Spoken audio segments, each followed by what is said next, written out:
Hello दोस्तों, मेरा हूं राजपूत। स्वागत करता हूं आप सभी का हमारे YouTube चैनल नोटबुक लाइव पर।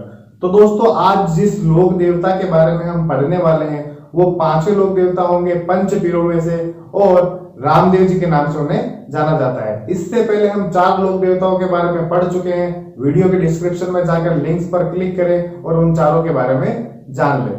तो इससे पहले कि हम रामदेव जी के बारे में पढ़ना शुरू करें, वीडियो को लाइक करें, शेयर करें, हमारे YouTube चैनल को सब्सक्राइब करें, बेल आइकन को दबाना ना भूलें ताकि हमारे नए वीडियो के नोटिफिकेशन आप तक पहुंच सके। तो रामदेव जी के बारे में पढ़ने से पहले हम रामदेव जी के बारे में कहानी सुन लेते हैं। रामदेव जी जो होते हैं उनकी परीक्षा लेने के लिए कुछ पीर आते हैं जो मक्का के होते हैं।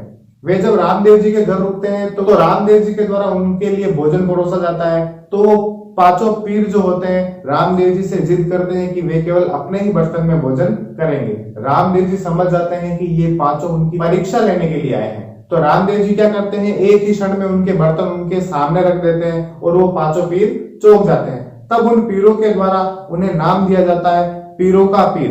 तो यहाँ हमें रामदेव जी का एक नाम देखने को मिलता है और इसके अलावा रामदेव जी की एक कहानी भी सुनने को मिलती है। तो दोस्तों, रामदेव जी के बारे में विस्तार से पढ़ते हैं। रामदेव जी का जो जन्म होता है वो उड़ू कश्मीर के शिव तहसील बाड़मेर में होता है। उड़ू कश्मीर शिव तहसील बाड़मेर में होता है। इसके अलावा जो इनकी जन्म तिथि है भाद्रपद शुक्ल द्वितीया है, जिसे बाबेरी बीज के नाम से भी जाना जाता है। भाद्रपद शुक्ल द्वितीया जिसे बाबेरी बीज के नाम से भी जाना जाता है। इसके अलावा अगर सन की बात करें तो वो होगा 1352। अब बात करते हैं इनके पिता के बारे में। इनके पिता का नाम होता है अजमाल जी और माता का नाम होता है मेणा दे। इसके अलावा इनकी पत्नी की बात करें वो अमरकोट की होती है जिसका नाम होता है नेतल दे।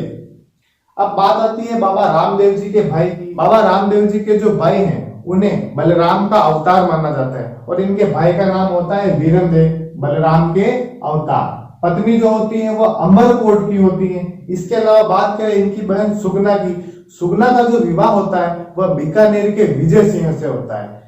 तो इनका जो विवाह होता है वह विजय सिंह से होता है, पुंगलगढ़ बीकानेर के। सुगना जी का जो विवाह होता है विजय सिंह, पुंगलगढ़ बीकानेर। याद रखिएगा, रामदेव जी की 2 बहनें हैं, ये उनकी सगी बहन होती है। डालीबाई के बारे में हम आगे जानेंगे। तो इन सुगना का जो विवाह होता है वह विजय सिंह से होता है, ये पुंगलगढ़ के होते हैं बीकानेर में। इसके अलावा दहेज में पोकरण दिया जाता है। पोकरण को दहेज में दिया जाता है अपनी बहन की शादी में। कौन सी बहन? सुगना की शादी में। इसके अलावा पुंगलगढ़ में हमें एक और राजा की शादी देखने को मिलती है। वह राजा होते हैं कुंभा। कुंभा की जो पुत्री होती है रमाबाई, उनका विवाह भी पुंगलगढ़ में होता है। और रामदेव जी की जो बहन होती है सुगना, सुगना का विवाह भी पुंगलगढ़ में होता है। तो दोस्तों, बात करें रामदेव जी की दूसरी बहन डालीबाई की, तो डालीबाई के बारे में हमें ये जानने को मिलता है कि ये रामदेव जी की सगी बहन नहीं होती है, मुंह बोली बहन होती है। इसके अलावा इनका एक मंदिर भी है और इनके मंदिर में इलाज भी किया जाता है बीमार व्यक्तियों का। तो आइए विस्तार से जानते हैं।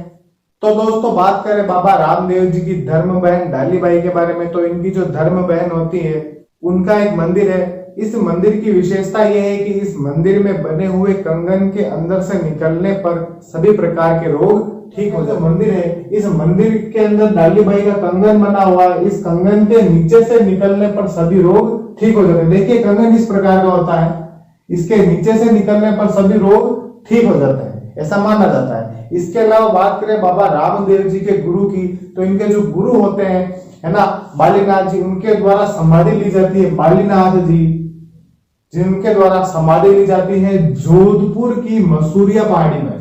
ठीक है, अगर मंदिर पूछे तो भी यही बताना है और समाधि स्थल पूछे तो भी हमें यही बताना है, मसूरिया पहाड़ी जोधपुर। किनका? बालीनाथ जी का। क्या होते हैं? गुरु होते हैं। किसके गुरु होते हैं? रामदेव जी के गुरु होते हैं। अब बात करें हम रामदेव जी के घोड़े के बारे में, तो इनके घोड़े को लीलो कहते हैं। घोड़े को लीलो कहते हैं जिसका रंग नीला होता है। अब घोड़े के बारे में बात करते हैं, तो रामदेव जी को जो घोड़े सटाए जाते हैं वह कपड़े के बने हुए घोड़े सटाए जाते हैं। वह लोक देवता जिसको कपड़े के बने हुए घोड़े सटाए जाते हैं तो हमारे रामदेव जी होंगे। रामदेव जी को कपड़े के बने हुए घोड़े चढ़ाए जाते हैं। घोड़े के साथ ही लिख देना है ताकि हमें ये याद रहे। अब बात करते हैं उनके फल के बारे में। रामदेव जी की जो फड़ है वो कामड़ भूपा के द्वारा बाची जाती है। रामदेव जी की जो फड़ का वाचन किया जाता है वह कामड़ भूपा के द्वारा किया जाता है और रावण हत्ता वाद्य यंत्र के ऊपर किया जाता है। कामड़ भूपा और रावण हत्ता वाद्य यंत्र पर किया जाता है। इसके अलावा जो इनकी फड़ की अन्य विशेषता देखने को मिलती है उसका प्रथम बार चित्रांकन, यानी कि फड़ का प्रथम बार चित्रांकन चौथमल चित्तेरे के द्वारा किया गया था। चौथमल चित्तेरे के द्वारा किया गया था। इसके अलावा जैसलमेर और बीकानेर में विशेष रूप से इनकी फड़ का वाचन किया जाता है। ठीक है, तो जैसलमेर और बीकानेर में विशेष रूप से इनकी फड़ का वाचन किया जाता है। तो बात करें बाबा रामदेव जी के कवि कहलाए जाने पर, तो रामदेव जी के द्वारा एक ग्रंथ लिखा जाता है और इसी कारण से रामदेव जी के लिए कहा जाता है कि एकमात्र लोक देवता जो एक कवि भी थे। तो एकमात्र लोक देवता जो एक कवि थे। और ग्रंथ क्या लिखा जाता है? 24 वाणिया ग्रंथ लिखा जाता है। 24 वाणिया ग्रंथ, इसी कारण से इन्हें कवि भी कहा जाता है और एकमात्र लोक देवता है जो कवि थे। इसके अलावा रामदेव जी के द्वारा एक पंथ का स्थापना की जाती है। इस पंथ की ये विशेषता होती है कि इस पंथ की महिलाएं जो होती हैं रामदेव जी के मेले में 13 ताली का नृत्य करती हैं। इसके अलावा ये लोग अपने जो शव होते हैं मृतकों के, उनके शवों को जलाते नहीं, दफनाते हैं। तो रामदेव जी के द्वारा कामड़िया पंथ की स्थापना की जाती है। कामड़िया पंथ, ठीक है। और इस पंथ के लोग अपने जो शव होते हैं उसको दफनाते हैं, शव दफनाते हैं। इसके अलावा और जानकारी देखने को क्या मिलती है? इस पंथ की जो महिलाएं होती हैं रामदेव जी के मेले में 13 ताली का नृत्य करती हैं। तो 13 ताली नृत्य का दोस्तों बात करते हैं बाबा रामदेव जी के द्वारा चलाए गए एक आंदोलन के बारे में। इस आंदोलन का नाम होता है शुद्धि आंदोलन। शुद्धि आंदोलन की ये विशेषता होती है कि वे हिंदू जो हिंदू से मुसलमान बन गए उनको वापस मुसलमान से हिंदू बनाने का प्रयास किया जाता है। अर्थात हिंदुओं से मुसलमान बने और उन मुसलमान व्यक्तियों को वापस हिंदू बनाने का प्रयास किया जाता है। तो आइए जानते हैं बाबा रामदेव जी के द्वारा शुद्धि आंदोलन चलाया जाता है। शुद्धि आंदोलन चलाया जाता है। इस आंदोलन की विशेषता ये होती है कि इस आंदोलन में हिंदू से बने मुसलमानों को पुनः हिंदू बनाने का प्रयास किया जाता है। हिंदू से मुसलमान बने लोगों को पुनः हिंदू बनाने का प्रयास किया जाता है। इसके अलावा बाबा रामदेव जी के मेले की बात करते हैं तो मेला जो लगता है वह भाद्रपद शुक्ल द्वितीया को लगता है। भाद्रपद शुक्ल द्वितीया क्या कहते हैं? बाबेरी बीज कहते हैं। इसका अन्य नाम क्या है? बाबेरी बीज, यानी कि बाबा रामदेव जी का जो जन्म होता है उसे बाबेरी बीज के नाम से जाना जाता है। और तिथि के आधार पर बात करें तो भाद्रपद शुक्ल द्वितीया को जन्म होता है। तो बाबा रामदेव जी का जो मेला हमें देखने को मिलता है वह भाद्रपद शुक्ल द्वितीया से एकादशी तक देखने को मिलता है। भाद्रपद शुक्ल एकादशी के दिन बाबा रामदेव जी के द्वारा समाधि ले ली जाती है। इसके बारे में हम आगे जानेंगे। अभी बाबा रामदेव जी की जो मेला लगता है भाद्रपद शुक्ल द्वितीया से एकादशी तक, उसके बारे में जान लेते हैं। अब इस मेले की विशेषता यह है कि यह सांप्रदायिक सौहार्द यानी सांप्रदायिक सद्भाव का मेला माना जाता है। सांप्रदायिक सद्भाव का मेला माना जाता है। इसके अलावा इसे मारवाड़ का कुंभ भी कहा जाता है। मारवाड़ का कुंभ भी कहा जाता है। तो दोस्तों अब यहाँ एक कंफ्यूजन क्रिएट होता है कि भाई मारवाड़ का कुंभ और आदिवासियों का कुंभ है ना, तो हमें कंफ्यूज नहीं होना है। मारवाड़ का जो कुंभ है वो रामदेव जी के मेले को कहा जाता है और आदिवासियों का जो कुंभ है वो बेणेश्वर मेले को कहा जाता है जो डूंगरपुर में लगता है। नोट कर ले अच्छे से। तो दोस्तों अब हम बात करते हैं रामदेव जी के सहयोगियों की। तो रामदेव जी के 3 सहयोगी होते हैं। एक का नाम होता है हरजी, दूसरे का नाम होता है लंकी और एक का नाम होता है रत्ना। तो इन तीनों में से हरजी को रामदेव जी के द्वारा पर्चा दिया जाता है और इस बात से हरजी प्रभावित होते हैं और हरजी के द्वारा 3 ग्रंथ लिखे जाते हैं। आगम पुराण, उगम पुराण और मूलारावरी वीरता और भरवारी महिमा। तो देखिए हरजी, रत्ना, लंकी ये रामदेव जी के सहयोगी होते हैं। तो दोस्तों रामदेव जी की हमें अगली विशेषता देखने को मिलती है कि भाई रामदेव जी ने सातलमेर के भैरव राक्षस को हराया और बाद में सातलमेर का नाम पोकरण कर दिया। देखिए रामदेव जी के द्वारा सातलमेर के भैरव राक्षस को हराया जाता है। यह व्यक्ति क्या होता है कि एक बड़ा तांत्रिक होता है, इसका खौफ उस क्षेत्र में बहुत होता है। ठीक है, तो हराने के बाद सातलमेर जो होता है उसका नाम बदलकर रामदेव जी के द्वारा पोकरण कर दिया जाता है और बाद में इस पोकरण को उनकी बहन की शादी में दहेज में दे दिया जाता है। अब देखिए, रामदेव जी ने एक तालाब का निर्माण करवाया था। तालाब का नाम था राम सरोवर तालाब। राम सरोवर तालाब। अब बात करते हैं रामदेव जी की समाधि की। तो रामदेव जी के द्वारा समाधि ली जाती है इसी राम सरोवर तालाब के किनारे भाद्रपद शुक्ल एकादशी को। याद रखिएगा, जो मेला प्रारंभ होता है रामदेव जी का और उस मेले का अंत जिस तारीख पर होता है यानी कि भाद्रपद शुक्ल एकादशी को, उसी एकादशी के दिन इस मेले का अंत भी होता है। तो जानते हैं रामदेव जी की समाधि के बारे में। रामदेव जी के द्वारा जो समाधि ली जाती है वह विक्रम संवत 1515 में भाद्रपद शुक्ल एकादशी के दिन ली जाती है और राम सरोवर तालाब के किनारे ली जाती है।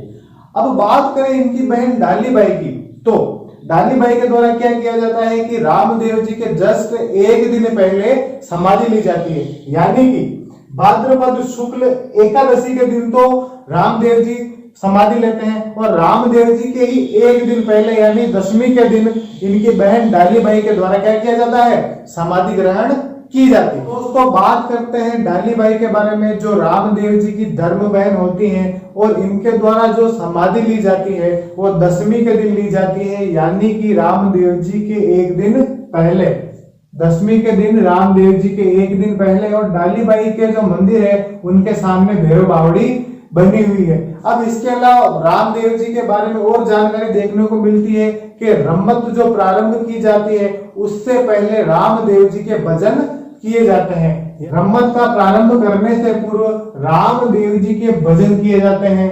रम्मत जो होती है उसका प्रारंभ करने से पूर्व रामदेव जी के भजन किए जाते हैं। अब देखते हैं ये रम्मत क्या होती है। देखिए, रम्मत है ना, एक प्रकार का लोक नाट्य होता है जो होली और सावन के अवसरों पर किया जाता है।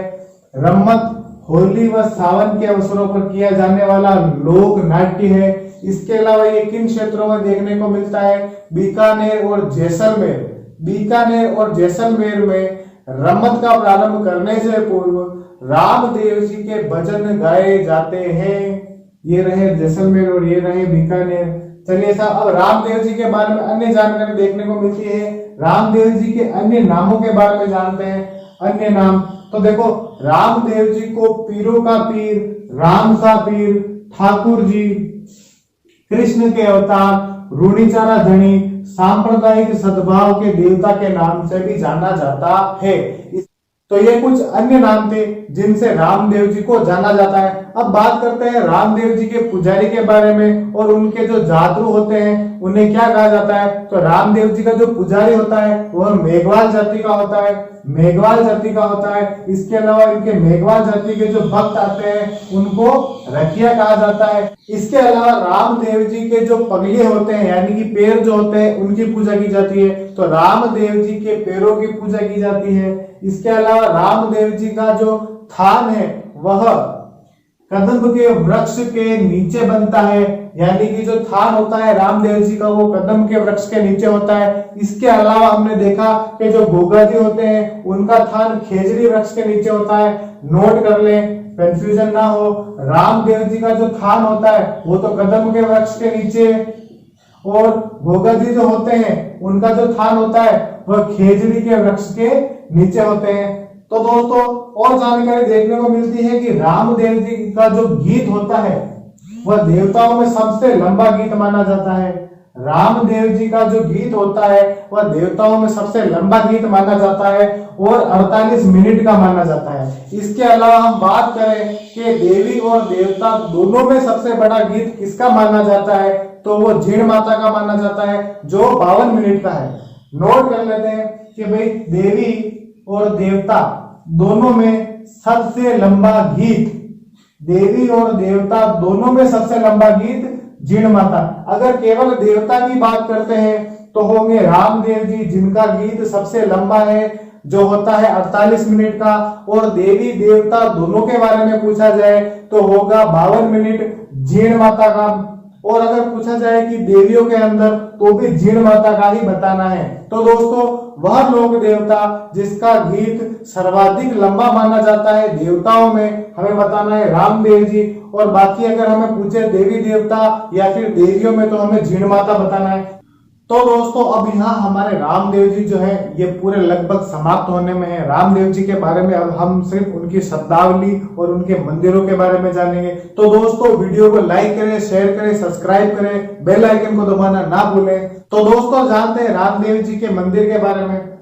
तो रामदेव जी का जो मंदिर है वह रुड़ेचा पोखरण जैसलमेर में देखने को मिलता है। इस मंदिर का जो आधुनिक निर्माण है वह गंगा सिंह के द्वारा देखने को मिलता है। आधुनिक निर्माण यानी आधुनिक स्वरूप जो हमें आज देखने को मिलता है वो गंगा सिंह के द्वारा बनाया जाता है। इसके अलावा दोस्तों अगर हम बात करते हैं राजस्थान के छोटे राम देवरा के बारे में या फिर छोटे राम देवरा के बारे में, तो ये दोनों ही अलग अलग देखने को मिलते हैं। देखिए अगर बात करते हैं छोटे राम देवरा के बारे में, छोटे राम देवरा के बारे में, तो ये हमें गुजरात में देखने को मिलता है। और अगर बात करें राजस्थान के छोटे राम देवरा के बारे में, राजस्थान का छोटा राम देवरा ये हमें अजमेर में देखने को मिलता है, अजमेर के खुड़ियास में। अब बात करते हैं रामदेव जी के अन्य मंदिर हमें कहाँ देखने को मिलते हैं। एक तो होता है मसूरिया जोधपुर में और एक है सूरत खेड़ा चित्तौड़ में। तो दोस्तों अब बात करते हैं रामदेव जी की जो शब्दावली है उसके बारे में। रामदेव जी की शब्दावली के बारे में सबसे पहले हमें देखने को मिलता है कि पर्चा होता है वो चमत्कारी घटना, यानी रामदेव जी के द्वारा जो चमत्कारी घटना की जाती है उसे पर्चा कहते हैं। बाद में बात करते हैं नेजे के बारे में। तो 5 रंग का जो इनका ध्वजा होता है उसको नेजा कहते हैं। बाद में बात करते हैं पगलिये के बारे में। तो रामदेव जी के जो पैर होते हैं उसको हम पगले कहते हैं और इन्हीं को रामदेव जी का प्रतीक भी माना जाता है और इसी प्रतीक की पूजा भी की जाती है मंदिर में। अब बात करते हैं रामदेव जी के जो भक्त होते हैं उनको जातरू कहते हैं। इसके अलावा रामदेव जी का जो मंदिर होता है जो थान और देवरा के नाम से जाना जाता है। और रामदेव जी का जो रात्रि जागरण होता है उसको हम जम्मा कहते हैं। इसके अलावा रामदेव जी की मेघवाल जाति के जो भक्त होते हैं उन्हें निखिया के नाम से जानते हैं। और इसके अलावा बात करें रामदेव जी के भजनों के बारे में, तो रामदेव जी के भजन को ब्यावले कहते हैं और रामदेव जी का जो पुजारी होता है उसे भांबी और मेघवाल जाति का होता है। अब पंच पीर जो है वो समाप्त